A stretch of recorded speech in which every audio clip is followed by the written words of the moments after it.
श्री जगन्नाथ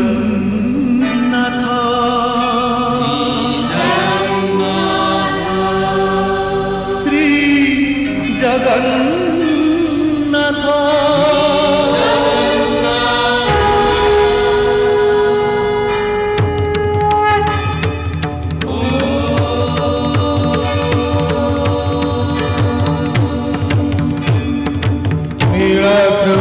शंखमध्ये शतदलकमले रत्नसिंहासनस्थं सर्वालङ्कारयुक्तं नवघनरुचिरं संयुतं चाग्रतेन भद्राया वामभागे रथचरणयुतं ब्रह्मरुद्रेन्द्रवन्द्यं वेदानां सारमीशं सजनपरिवृतम् ब्रह्मदारुं स्मरामि ब्रह्मदारुं स्मरामि।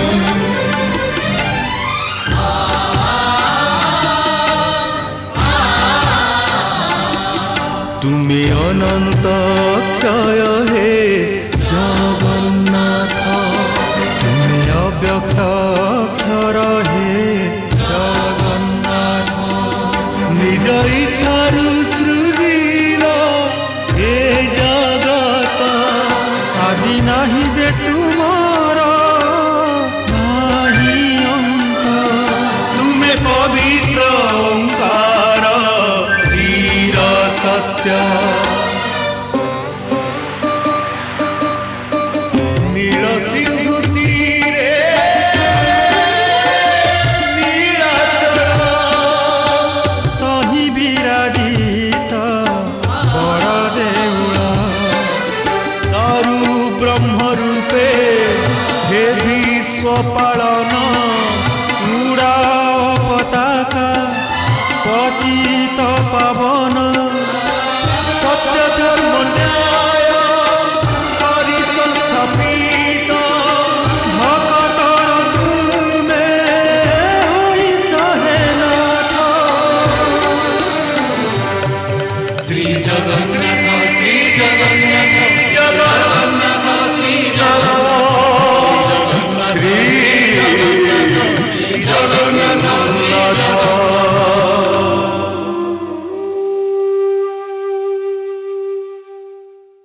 हृदय तुमर एबे भी अंधकार रे आछन्न राजा अभिप्सार आलोकरे ताकु आलोकित कर तारि भितरु तुमे सेही परम पुरुषर संधान पाइब तांकरी निर्देश रे निजको परिचालित करी तुमे कीर्तिमान होई परिब।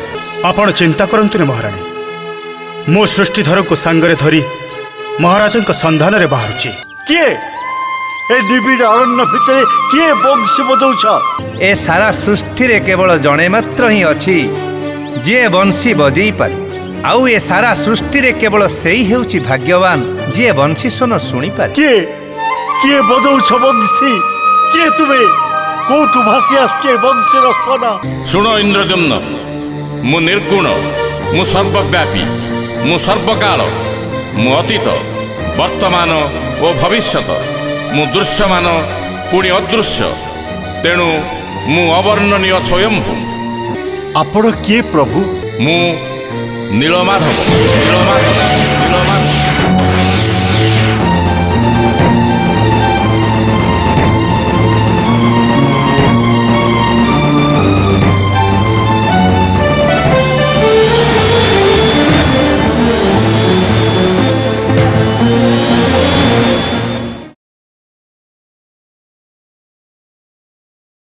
देवभूमि भारतवर्षरे अनन्य ए पुरुषोत्तम क्षेत्र कुहा जाए समग्र जगत प्रलय जलरे निमग्न हेबा सत्त्वे भी ନୀଳକନ୍ଦର ପର୍ବତ, କଳ୍ପବଟ ଓ ରୋହିଣୀ କୁଣ୍ଡର କୌଣସି କ୍ଷତି ହୁଏ ନାହିଁ।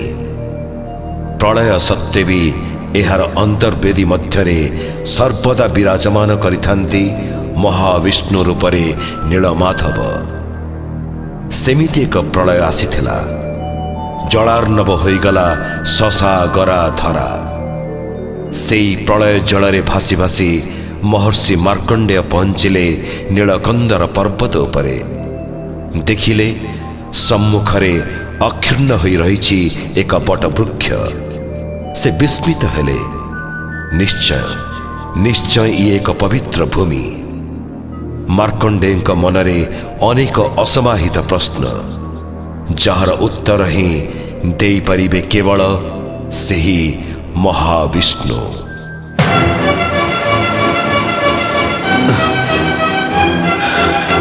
ଇଏ କ'ଣ? ସମଗ୍ର ପୃଥିବୀ ଯେତେବେଳେ ଜଳ ମଧ୍ୟରେ ନିମଜ୍ଜିତ, ଏ ବୃକ୍ଷଟି କିପରି ଜଳମଗ୍ନ ହେଇନି? ଏହା କ'ଣ ଦୈବୀ ମାୟା? କିନ୍ତୁ ଭୂମି ତ ଦେଖାଯାଉନି। ଇଏ କ'ଣ? ଇଏ କି ଆଶ୍ଚର୍ଯ୍ୟ ଘଟଣା! ଋଷି ମାର୍କଣ୍ଡେୟ, ତୁମେ ଯେ ବିସ୍ମିତ ଏ କଥା ମୁଁ ବୁଝିପାରୁଛି। ମୋ ପାଖକୁ ଆସ, ମୁଁ ତୁମର ସବୁ ସଂଶୟ ଦୂର କରିବି। କିଏ ତୁମେ କହୁଛ? ଏ ବୃକ୍ଷ ପ୍ରଳୟ ପରେ ବି କେମିତି ବଞ୍ଚି ରହିଛି? ଭୂମି କାହିଁ? ଏ ବୃକ୍ଷ କିପରି ତିଷ୍ଠି ରହିଛି? କିଏ ତୁମେ କହୁଛ? କିଏ?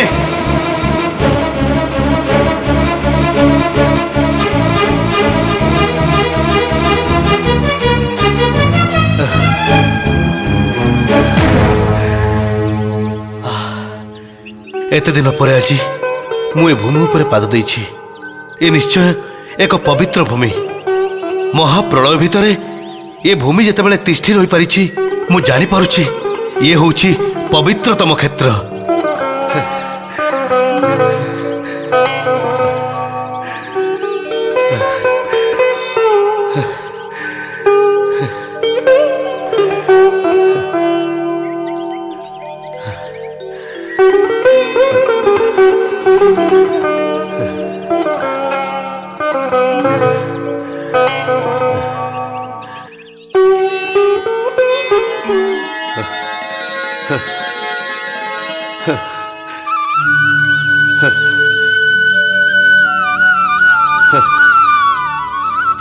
प्रभु,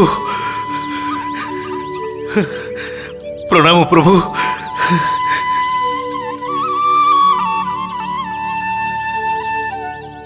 धन्य हेली प्रभु, धन्य हेली। प्रलय जल भासुली, भूमि उपरे पादटी को थापिबा पाई स्थान पाउनुथिली। हठात बटवृक्ष दृष्टि गोचर है। आउ पुण्य बल मु स्वयं लक्ष्मी नारायण को दर्शन पाइली।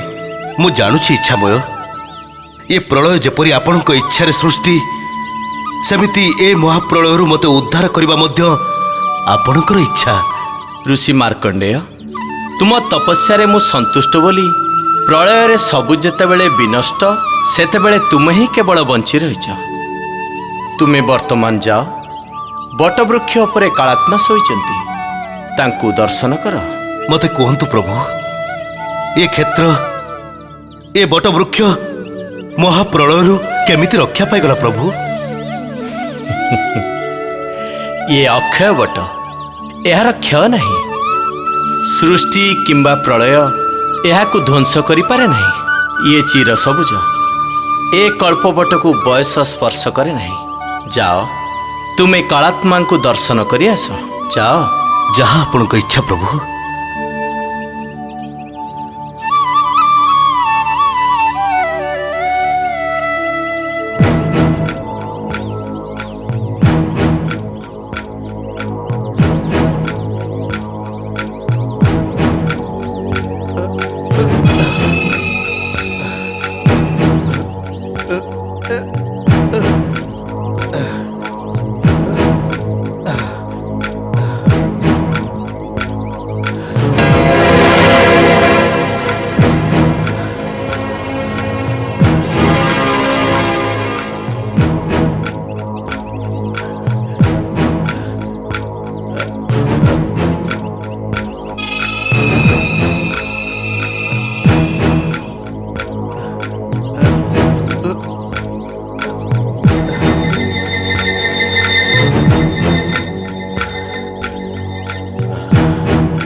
ମାର୍କଣ୍ଡେୟ ମୁଁ ଏଇଠି ବଟପତ୍ର ଉପରେ ମୁଁ ଶୋଇଛି। ମତେ କ'ଣ ତମେ ଦେଖିପାରୁନ? ମୁଁ ମହାକାଳ। ପ୍ରଳୟର ସମଗ୍ର ସୃଷ୍ଟି ମୋ ଗର୍ଭରେ ଲୀନ ହୋଇଯାଇଛି। ପୁଣି ନୂତନ ସୃଷ୍ଟିର ଆବାହନୀ ବି ଆରମ୍ଭ ହୋଇଯାଇଛି। ମୋ ପାଖକୁ ଆସ।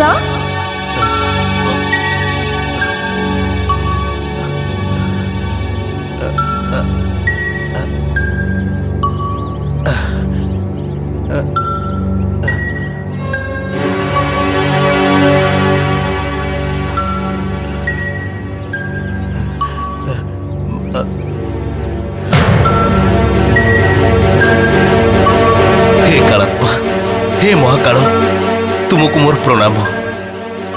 ପାଖକୁ ଆସ ମାର୍କଣ୍ଡେୟ। ଏଇ ମହାପ୍ରଳୟ ଭିତରେ ତୁମେ ହିଁ ହେଉଛ ଏକମାତ୍ର ସୃଷ୍ଟିର ମାନବ ଯେ ପୂର୍ବ ତପସ୍ୟା ବଳରେ ବଞ୍ଚି ରହିଛି। ଲକ୍ଷ୍ମୀ ନାରାୟଣଙ୍କ ଦର୍ଶନ ମଧ୍ୟ ପାଇଛି। ପାଖକୁ ଆସ ମାର୍କଣ୍ଡେୟ।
हे प्रभु, धन्य हेली प्रभु।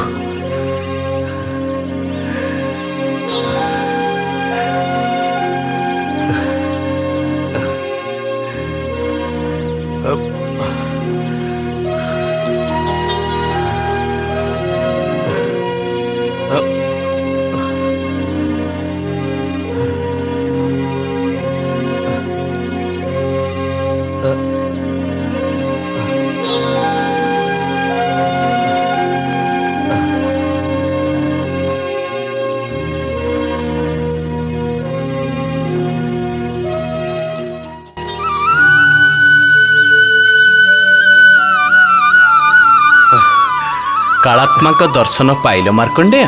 प्रभु, आपण निजे कालातीत पुणी महाकाल बालक रूप आपण बटपत्र सेठी भी शोइछंती आउ एठी भी लक्ष्मी सांगरे उपविष्ट होइछंती।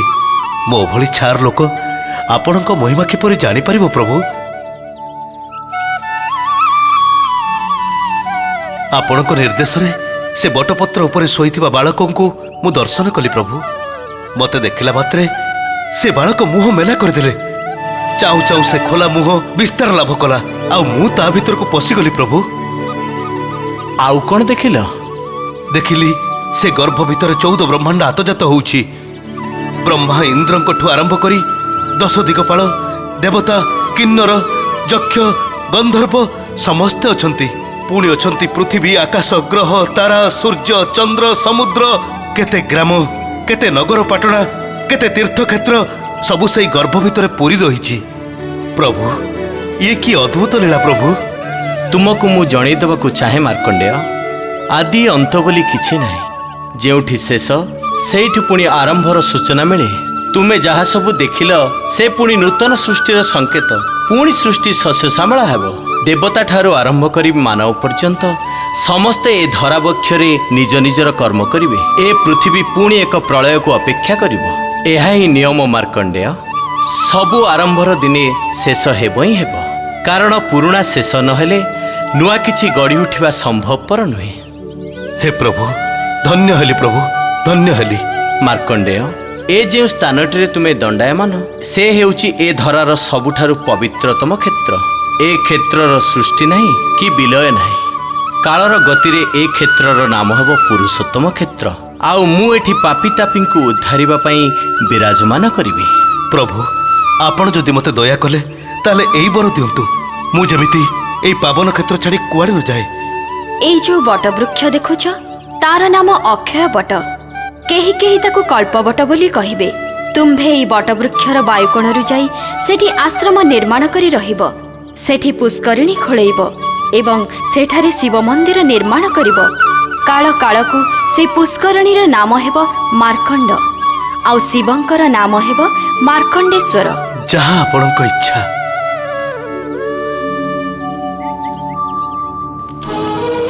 ସମୟ ଗଡ଼ି ଚାଲିଥିଲା। ଦିନ, ମାସ, ବର୍ଷ ହେଇ କେତେ ଯେ ବର୍ଷ ଏମିତି ଚାଲିଗଲା ତାର କଳନା ନାହିଁ। ଜଳମଗ୍ନ ସୃଷ୍ଟି କ୍ରମଶଃ ମହାପ୍ରଳୟର ଜଳ ଭିତରୁ ଆତ୍ମପ୍ରକାଶ କଲା। ଭୂଭାଗ ଦେଖାଗଲା। ପୁଣି ଆକାଶର ସୃଷ୍ଟି ହେଲା। ଚନ୍ଦ୍ର, ସୂର୍ଯ୍ୟ, ତାରା, ଗ୍ରହ, ନକ୍ଷତ୍ର ପୁଣି ଆକାଶରେ ଦେଖାଗଲେ। ଜୀବର ସଞ୍ଚାର ହେଲା। ଜଳଭାଗରେ ମୀନ, ମଗର, କୁମ୍ଭୀର ଇତ୍ୟାଦି ବିଚରଣ କଲେ। ସ୍ଥଳଭାଗରେ ପର୍ବତ, ଝରଣା, ନଦୀ ଏସବୁ ଦେଖାଦେଲେ। ଭୂମିରୁ ମୁଣ୍ଡ ଉଠେଇ ଆକାଶକୁ ମୁହଁ କରି ଜନ୍ମ ନେଲେ ବୃକ୍ଷମାନେ। ଜୀବଜନ୍ତୁ ସୃଷ୍ଟି ହେଲେ। ପୁଣି ଗ୍ରାମ, ନଗର, ସହର ଏସବୁ ସୃଷ୍ଟି ହେବାରେ ଲାଗିଲା। ମାନବ ଜାତି ସଭ୍ୟତାର ଆଲୋକରେ ଆଲୋକିତ ହେବାରେ ଲାଗିଲା। ରାଜା ଇନ୍ଦ୍ରଦ୍ୟୁମ୍ନ, ତୁମେ, ମୁଁ ଏ ଶଶାଗରା ଧରାରେ ସେହିପରି ଏକ ନୂତନ ସୃଷ୍ଟିର ବାସିନ୍ଦା। ଲକ୍ଷ୍ମୀ ନାରାୟଣ, ସେଇ ବଟବୃକ୍ଷ ପାଖରେ ଏକ ପର୍ବତର ସୃଷ୍ଟି ହେଲା, ଯାହାକି ଆଜି ନୀଳାଚଳ ବା ନୀଳଗିରି ନାମରେ ଖ୍ୟାତ। ଏହି ପର୍ବତ ଦେହରେ ଗୋଟାଏ ବିସ୍ତୀର୍ଣ୍ଣ ଆଉ ସୁରମ୍ୟ ଗୁମ୍ଫା ଅଛି। ଗୁମ୍ଫାର ଦ୍ୱାର ବନ୍ଦ। ବାହାରୁ ଏହି ଗୁମ୍ଫା ପର୍ଯ୍ୟନ୍ତ ଆସିବାକୁ ଯେଉଁ ରାସ୍ତା ଅଛି ତାହା ଅତ୍ୟନ୍ତ ବିପଦସଙ୍କୁଳ। ଚାରିପାଖରେ ବନ୍ୟ ହିଂସ୍ରଜନ୍ତୁ। ତେଣୁ ସେ ରାସ୍ତାରେ ଯାଇ ଗୁମ୍ଫା ପାଖରେ ପହଞ୍ଚିବା ଏକାବେଳେ କଷ୍ଟସାଧ୍ୟ ହେବ। ସେହି ଗୁମ୍ଫା ଭିତରେ ସ୍ୱୟଂ ନାରାୟଣ ନୀଳମାଧବ ରୂପରେ ଅବସ୍ଥାନ କରୁଛନ୍ତି, ଆଉ ଲକ୍ଷ୍ମୀ ଅଦୃଶ୍ୟ ଭାବରେ ତାଙ୍କ ସହିତ ଅବସ୍ଥାନ କରୁଛନ୍ତି। ଆଉ ଇଚ୍ଛାମୟ ଇଚ୍ଛା କରି କାହାରିକୁ ଦର୍ଶନ ଦେଉନାହାନ୍ତି। ଯଦି ଦର୍ଶନ କରିବା ମୋ ଭାଗ୍ୟରେ ନାହିଁ ତାହେଲେ ସେ ଏପରି ନିର୍ଦ୍ଦେଶ କାହିଁକି ଦେଲେ? ସେ କଥା କେବଳ ସେଇ ହିଁ କହିପାରିବେ। ହୁଏତ ଭଗବାନ ନିଜେ ତୁମ ଦ୍ୱାରା ପ୍ରକାଶିତ ହେବାକୁ ଚାହାନ୍ତି। ତୁମେ ଜାଣ ରାଜା, ଦେବତାମାନଙ୍କ ପାଇଁ ନୀଳମାଧବଙ୍କ ଦର୍ଶନ ଦୁର୍ଲଭ ହୋଇଯିବାରୁ ସେମାନେ ବ୍ରହ୍ମାଙ୍କୁ ପ୍ରାର୍ଥନା କଲେ, ନାରାୟଣ ନାରାୟଣ। ପ୍ରସନ୍ନ ହୁଅନ୍ତୁ ପିତାଶ୍ରୀ, ଧ୍ୟାନ ଭଙ୍ଗ କରନ୍ତୁ। ଆପଣଙ୍କ ସମ୍ମୁଖରେ ଇନ୍ଦ୍ରାଦି ଦେବତାଗଣ ଦଣ୍ଡାୟମାନ। ସେମାନଙ୍କ ପ୍ରାର୍ଥନା ଗ୍ରହଣ କରନ୍ତୁ। ପ୍ରସନ୍ନ ହୁଅନ୍ତୁ ପିତାମହ ବ୍ରହ୍ମା, ପ୍ରସନ୍ନ ହୁଅନ୍ତୁ। ଦେବତାମାନଙ୍କ ପ୍ରଣାମ ଗ୍ରହଣ କରନ୍ତୁ। ଏ ଅସମୟରେ ଦେବତାମାନଙ୍କର ଆସିବାର ଉଦ୍ଦେଶ୍ୟ? ପିତାମହ, ବିଷ୍ଣୁଙ୍କ ଇଚ୍ଛାରେ ଧରାପୃଷ୍ଠରେ ମହାପ୍ରଳୟ ସଂଗଠିତ ହେଲା। ସମୟ ଅନୁସାରେ ମହାପ୍ରଳୟର ତାଣ୍ଡବ ଶେଷ ହେଲା ପରେ ପୃଥିବୀରେ ଜୀବଜଗତ ସୃଷ୍ଟି ହେଲା। ବର୍ତ୍ତମାନ पृथ्वी तार पूर्व अवस्था फेरी पाइलाणी किंतु नारायण काहींकि दृष्टि पथारूढ़ हेउनाहांती। वायु बिना जीवजगत जेमिति तिष्ठिबा असंभव ठीक सेमिति नारायण को बिना देवता माने भी असहाय। देवता माने कौन नारायण को दर्शन चाहूंती? आपण दया कले आम मानक पई तांको दर्शन सुलभ होइजिबो पितामह। देखंतु देवगण से इच्छामय तांकर इच्छा न हेले तांकर दर्शन मिलिबा संभव नुहे। पितामह मु वायु प्रत्येक जीवर निश्वास मोरी द्वारा परिचालित किंतु ईश्वरंको व्यतीत मु निजे अणनिश्वासी। दया करंतु पितामह भगवान को दर्शन करिवार अभिलाष आमर पूर्ण करंतु। नीलगिरी नामक एक पर्वतर नीलकंदर रे से वर्तमान अवस्थान करुछंती। तांकर इच्छा अनुसार से निजको गोपन रखिछंती। देवता मानकर हेई आपण तांको निकट को जांतु पितामह। देवता मानकर अनुरोध रक्षा करिबा पई से प्रकट होंतु। इंद्रदेव आपण मानकर दुख मु बुझी पारुछि। मु निश्चय तांको दर्शन करने को जीवी। आपण माने निश्चिंत रुहंतु। नारायण नारायण।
हे ईश्वर आपणकर महिमा अपरंपार। आपणकर एठी रहिबा द्वारा ए क्षेत्र अति पवित्र ही उठिछि। ता न हितिले छार काक पक्षीटीए चतुर्थ मूर्ति ही आपण पाखक जाई पारि नथांता। दया करंतु प्रभु दया करंतु।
प्रभु आपण तो कालातीत। आपण को इच्छा नहेले काल भीतर पृष्ठ परिवर्तन करिपारिबो नाही। आज ये जो आपणकर नयन मनोलोभा रूप ताकू देखि मु धन्य हो गली। प्रभु मोर प्रणाम ग्रहण करंतु। ब्रह्मदेव आपणक प्रार्थना रे मु प्रीत आसीबार कारण वर्णना करंतु। मो छार आपणकर की वर्णना करिबी। आपणकर ये अपरूप रूप देखि मु हजि जाइछि। मु निजकु निजे ए रूप रे गढ़िछि ब्रह्मदेव एवं मु चाहे विशेष कारणरू मु निजकु गोपन रखिबी। काहेकि କାହିଁକି ପ୍ରଭୁ? ସବୁ କାହିଁକିର ଉତ୍ତର ନଥାଏ ବ୍ରହ୍ମଦେବ। କିନ୍ତୁ ଦେବତାମାନେ ଆପଣଙ୍କର ଦର୍ଶନ ପାଇବା ପାଇଁ ଉତ୍କଣ୍ଠିତ ହେଇପଡ଼ିଲେଣି ପ୍ରଭୁ। ବ୍ରହ୍ମଦେବ, ଦେବତାମାନଙ୍କର ସେବା ଅପେକ୍ଷା ମାନବମାନଙ୍କର ସେବା ମୋର ଅତି ପ୍ରିୟ। ତେବେ ଦେବତାମାନେ କ'ଣ ଆପଣଙ୍କ ଦୟାରୁ ବଞ୍ଚିତ ହେବେ? ନା, ସେମାନଙ୍କୁ ମୋର ନିର୍ଦ୍ଦେଶ ରହିଲା, ଇଚ୍ଛା କଲେ ସେମାନେ ମୋର ଦର୍ଶନ କରିପାରିବେ, କିନ୍ତୁ ଏହା ମଧ୍ୟ ନିତାନ୍ତ ଗୋପନ ରହିବା ଦରକାର। ୟାର ଉଦ୍ଦେଶ୍ୟ କ'ଣ କେବଳ ଆପଣ ହିଁ କହିପାରିବେ ପ୍ରଭୁ।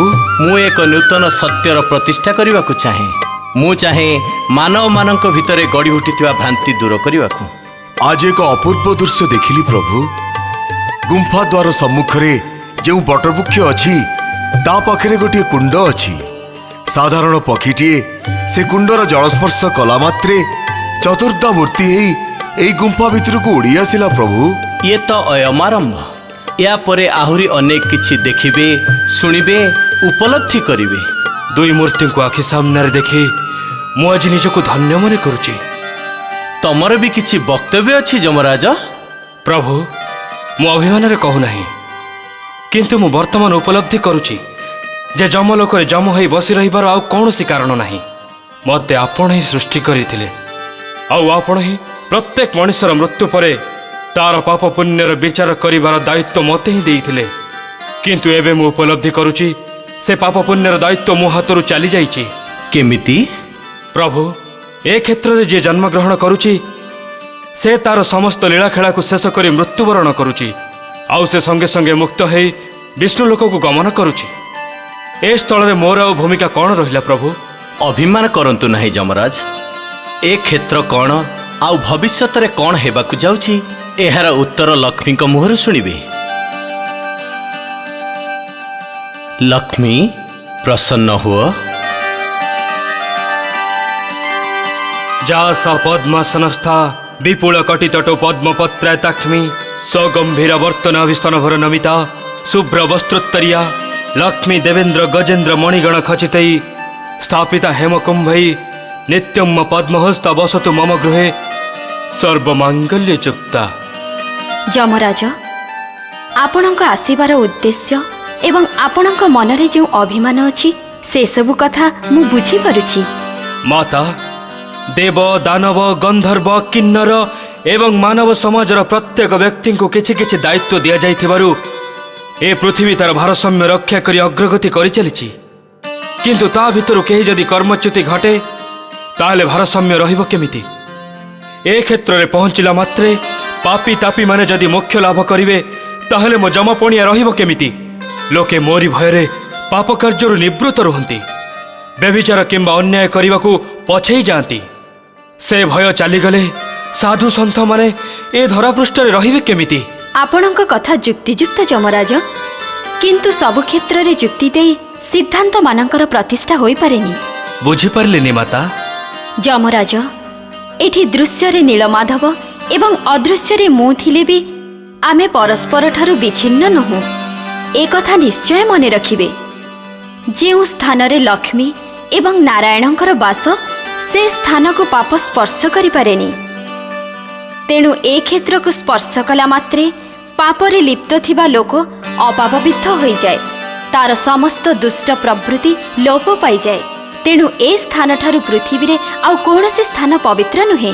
ମାତା, ମୁଁ କହି ରଖୁଛି ଯମରାଜ, ଏ ସ୍ଥାନକୁ ଛାଡ଼ି ପୃଥିବୀର ସବୁ ସ୍ଥାନରେ ଆପଣଙ୍କର ଶାସନ ରହିବ। ଧରିନେବେ ଏ ସ୍ଥାନ ଆପଣଙ୍କ କର୍ତ୍ତୃତ୍ୱ ଭିତରେ ନାହିଁ ଏବଂ ଏ ସ୍ଥାନରେ ଥିବା କୀଟଠାରୁ ମାନବ ପର୍ଯ୍ୟନ୍ତ ସମସ୍ତଙ୍କର ମୋକ୍ଷ ହେବ। ମୃତ୍ୟୁ ପରେ ସମସ୍ତେ ବିଷ୍ଣୁଙ୍କ ପାଦତଳେ ଲୀନ ହେବେ। ଏଠିକାର କୌଣସି ପ୍ରାଣୀ ପୁନର୍ଜନ୍ମ ପାଇବେ ନାହିଁ। ମାତା ଲକ୍ଷ୍ମୀଙ୍କର କଥା ତ ଶୁଣିଲ। ଏବେ ତୁମେ ଯାଅ ପୁତ୍ର, ନିଜ ସ୍ଥାନକୁ ଯାଇ ନିଜର କର୍ମ ସମ୍ପାଦନ କର।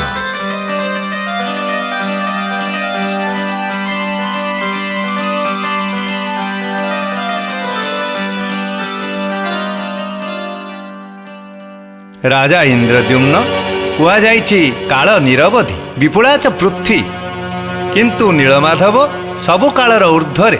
ସମୟହୀନ ଅତୀତରୁ ପୁଣି ସମୟହୀନ ଭବିଷ୍ୟତ ପର୍ଯ୍ୟନ୍ତ ତାଙ୍କର ବିସ୍ତାର।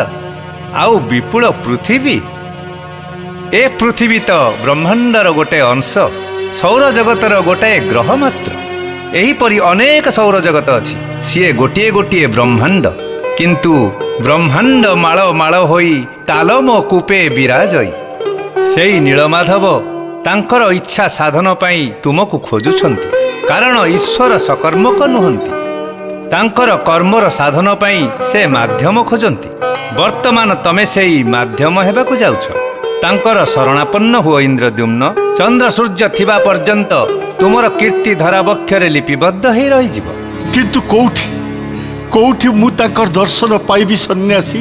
ତମେ ସ୍ୱର୍ଗବାଣୀ ଶୁଣିଥିଲ ନା? ସେଥିରେ ନିର୍ଦ୍ଦେଶ ଥିଲା ନା, ଖୋଜ ଖୋଜ ତାଙ୍କୁ। ଆପଣ ତ ସର୍ବଜ୍ଞ ସନ୍ନ୍ୟାସୀ, ଆପଣ ମୋତେ ତାଙ୍କୁ ଖୋଜିବା ରାସ୍ତା ଦେଖେଇ ଦିଅନ୍ତୁ। ନା, ସେମିତି ନିର୍ଦ୍ଦେଶ ମୁଁ ପାଇନାହିଁ। ତାହେଲେ ତାହେଲେ ମୁଁ କ'ଣ କରିବି? ଆଜି ଅବନ୍ତ୍ର ସିଂହାସନରେ ବସିଛି ବୋଲି ମୁଁ ରାଜା। ସିଂହାସନରୁ ତଳକୁ ଓହ୍ଲେଇ ଆସିଲେ ଅସଂଖ୍ୟ ମାନବ ଭିତରେ ମୁଁ ଜଣେ ସାଧାରଣ ମାନବ।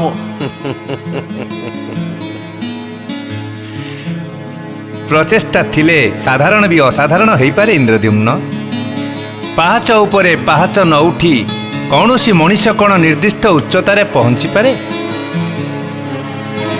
ଯାଅ ଇନ୍ଦ୍ରଦ୍ୟୁମ୍ନ, ନିଜ ମନ ଭିତରେ ଝଡ଼ ଉଠେଇ ଦିଅ। ଝଡ଼ ଥମିଗଲା ପରେ ଦେଖିବ ତମ ଆଖି ଆଗରେ ରାସ୍ତା ଲମ୍ବି ଯାଇଛି। ସେ ରାସ୍ତାର ଶେଷ ମୁଣ୍ଡରେ ଅଛି ନୀଳଗିରି ପର୍ବତ, ତାରି ଭିତରେ ନୀଳକନ୍ଦର, ଆଉ ସେଇଠି ଅଛନ୍ତି ପ୍ରଭୁ ନୀଳମାଧବ। ପ୍ରଭୁ ନୀଳମାଧବ, ମୋତେ କ୍ଷମା କରନ୍ତୁ ସନ୍ନ୍ୟାସୀ। ଅନେକ ସମୟରେ ଆପଣଙ୍କ କଥା ସବୁ ମୋତେ ପ୍ରହେଳିକା ପରି ଲାଗୁଛି। ମନ ଭିତରେ ପହଞ୍ଚିବା ଆକାଂକ୍ଷା ବିତି ଯାଉଥିଲେ ବି ଆପଣ ଏକ ଅପହଞ୍ଚ ଜାଗାର ଠିକଣା ଦେଉଛନ୍ତି। କୋଉଠି କୋଉଠି ସେ ନୀଳଗିରି, କୋଉଠି ସେ ନୀଳକନ୍ଦର, କୋଉଠି ନୀଳମାଧବ? ତାର ଉତ୍ତର ତମ ଭିତରେ ହିଁ ଅଛି ଇନ୍ଦ୍ରଦ୍ୟୁମ୍ନ। ନିଜକୁ ନିଜେ ଖାଲି ପ୍ରଶ୍ନ ପଚାରି ଯାଅ, ଉତ୍ତର ଆପେ ଆପେ ପାଇବ।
हिरण्ययेन सवितारथेन देवो याति भुवनानि पश्यन् स्वाहा इयं सूर्याय।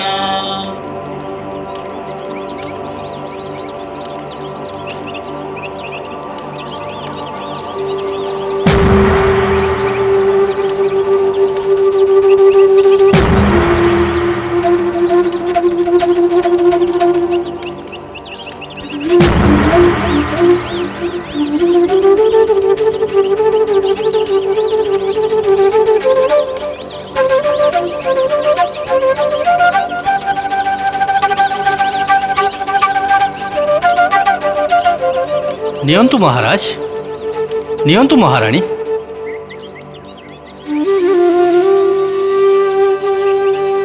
ଆପଣଙ୍କ ମନସ୍କାମନା ନିଶ୍ଚୟ ପୂରଣ ହେବ ମହାରାଜ। ଅଗ୍ନି ଦେବତା ଯଜ୍ଞରେ ତୁଷ୍ଟ ହେଲେ ଏମିତି ନୀଳବର୍ଣ୍ଣ ଧାରଣ କରନ୍ତି। ଆପଣଙ୍କୁ ସେ ବାଞ୍ଛିତ ଫଳ ନିଶ୍ଚୟ ପ୍ରଦାନ କରିବେ। एमिति असमय महाराज ए राजसभा कहीं डकई तमें कहीपर विद्यापति? ना मु कही परिबिनी।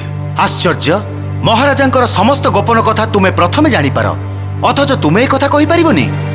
मते विश्वास करंतु सेनापति महाशय, आज सकाळे मु संवाद पाइली महाराजा को राजसभा डकई आठ पहुंच मु जानियो पाइली आज सकाळे महाराजा को यज्ञर आयोजन मध्य करिसेंती। राज्य को तो विपद पड़ी नहीं, महाराजा भय अन्य राज्य माने आक्रमण करिवार चिंता भी मनरू पोछि दैछंती। चलित वर्ष शस्यहानिर संवाद मध्य कौनसी स्थान रे नाही। प्रजा माने मध्य सुखरे कालतीपात करुछंती। बाकी कौन रहिला जे एते शीघ्र एमिति एक राजसभा डका गला? ए किछि दिन हबो महाराज भीषण विचलित, कौन जे तार कारण किछि जଣା पड़ुनी। किछि दिन तले मन को मन अरण्य भितर को जाई उद्देश्यहीन भाव बुलुले। मु आ तांको देहर के सृष्टिधर अनेक खोजाखोजी पर तांको संधान पाइलु। एठी सभा को आसिया पूर्व मु तांको सह साक्षात करने को राजउआस को जाइतिली। सेठी महाराणी गुंडीचा को मोहर जा शुणिली गतकाली रात्रि ठार महाराज अदृश्य हो जाइछंती। कौन जे सब घटुची एसब मो धारणार बाहर।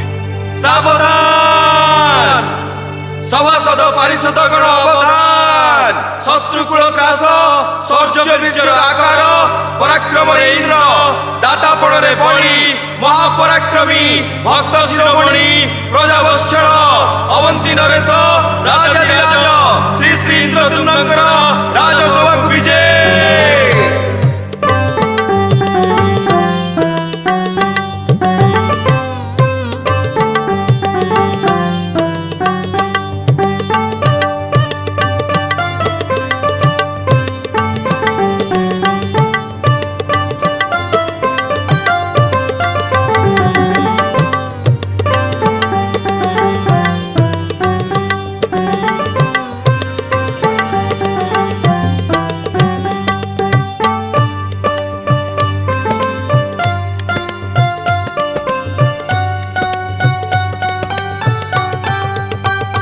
श्रीमत्पंकज विस्मर हरिहरो वायु महेन्द्र नल चंद्र भास्कर वितपाल वरुण धर्माधिपाल ग्रह प्रद्युम्न नल कुबेर सुरगण चिंतामणि कौस्तुभम स्वामी शक्तिधरस्तु लांगलधरं कुर्वन्तु ते मंगलम्।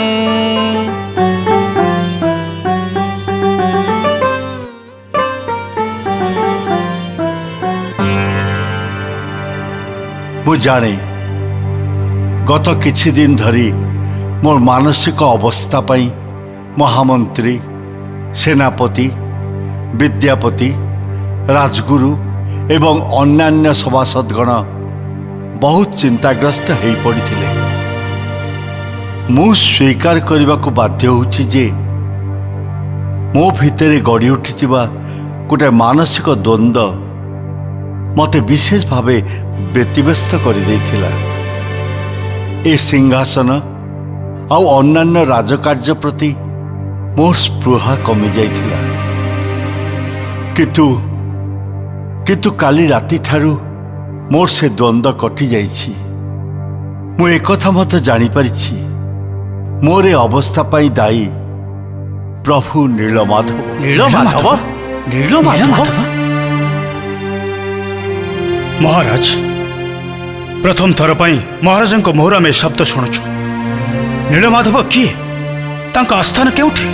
शुणिछि जम्बूद्वीप भारत वर्ष रे कोठी ना कोठी पर्वतटी अछि। किए कहे नीलगिरी आउ किए कहे ताकू नीलाचल। सेही पर्वत कंदर मध्य प्रभु नीलमाधव विद्यमान। से स्वयं भगवान। खाली मानव समाज नुहे, देव दानव यक्ष किन्नर केही भी तांकर संधान दे पारिबे नहीं। ये तो बड़ा अचंबित कथा महाराज। अचंबित हेई पारे किंतु असत्य नुहे विद्यापति। दुई प्रकार सत्य थाए। दृश्यमान सत्य जहाँ आमको देखा जाए, सूर्य चंद्र नदी पर्वत पहाड़ जंगल समुद्र ए सबु हेला दृश्यमान सत्य। କିନ୍ତୁ ତାର ଅବକ୍ଷୟ ଅଛି। ସେ ସତ୍ୟ ଦିନେ ମିଥ୍ୟାରେ ପରିଣତ ହେବାର ଭୟ ଅଛି, କିନ୍ତୁ ଅନ୍ତର୍ନିହିତ ସତ୍ୟ ସେ ଚିରନ୍ତନ, ସେ ଅକ୍ଷୟ, ସେ ସତ୍ୟ ସ୍ୱୟଂ ଭଗବାନ। ଆଉ ନୀଳମାଧବ ହେଉଛନ୍ତି ସେଇ ସତ୍ୟ। ମହାରାଜଙ୍କର ଜୟ ହେଉ। କ'ଣ ହେଲା ସୃଷ୍ଟିଧର, ସନ୍ଧାନ ପାଇଲ? ନା ମହାରାଜ, ଆଜି ସକାଳୁ ଏପର୍ଯ୍ୟନ୍ତ ସୈନ୍ୟ ସମତ ନେଇ ସାରା ବଣ ମୁଁ ଖୋଜାଖୋଜି କଲି, କିନ୍ତୁ କୋଉଠି ହେଲେ ବି ତାଙ୍କ ସନ୍ଧାନ ପାଇପାରିଲେ। ମୁଁ ଜାଣିଥିଲି ତାଙ୍କ ସନ୍ଧାନ ଆଉ ମିଳିବନି। ସେ ଯେମିତି ନୀଳମାଧବଙ୍କ କଥା କହିବାକୁ ଆସିଥିଲେ ଆଉ ତାପରେ ଅଦୃଶ୍ୟ ହେଇଗଲେ। ସଭାସଦଗଣ, କିଛି ଦିନ ତଳେ ଆମେ ଯେତେବେଳେ ବର୍ଷପୂର୍ତ୍ତି ଉତ୍ସବ ପାଳନ କରୁଥିଲେ, ସେତେବେଳେ ଜଣେ ସନ୍ନ୍ୟାସୀ ହଠାତ୍ ଏହି ସଭା ଭିତରକୁ ପଶି ଆସିଥିଲେ। ଏକଥା ଆପଣମାନଙ୍କ ମନେ ଥିବ। ହଁ ମହାରାଜ, ଆମ ସମସ୍ତଙ୍କର ମନେ ଅଛି।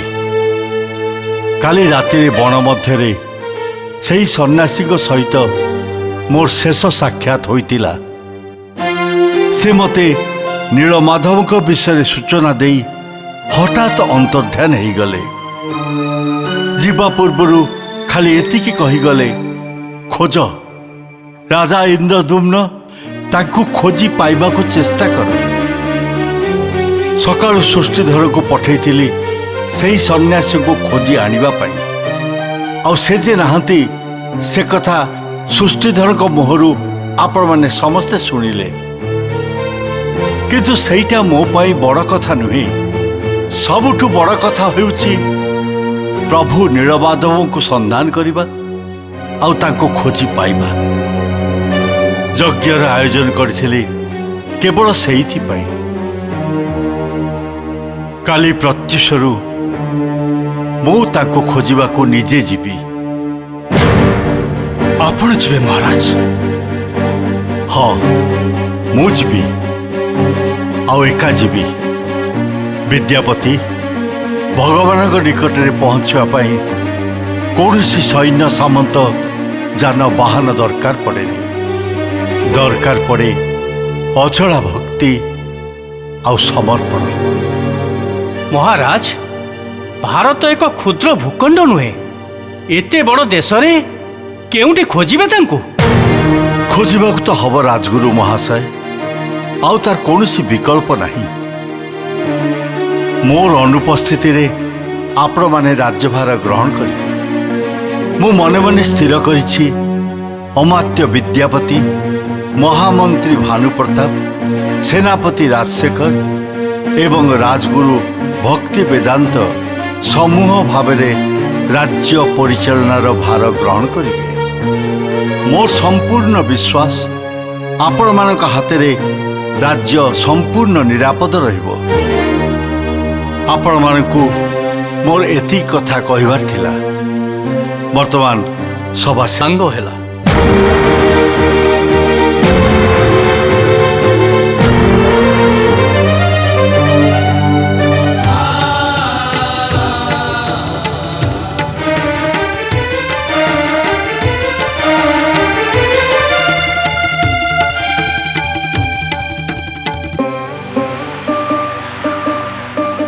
জগতর নাথ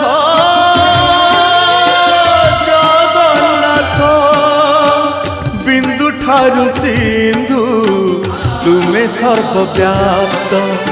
আপনা ইচ্ছারে অধা গঢ়া হই বসি অছাহে নীলাদ্রি গোসাই।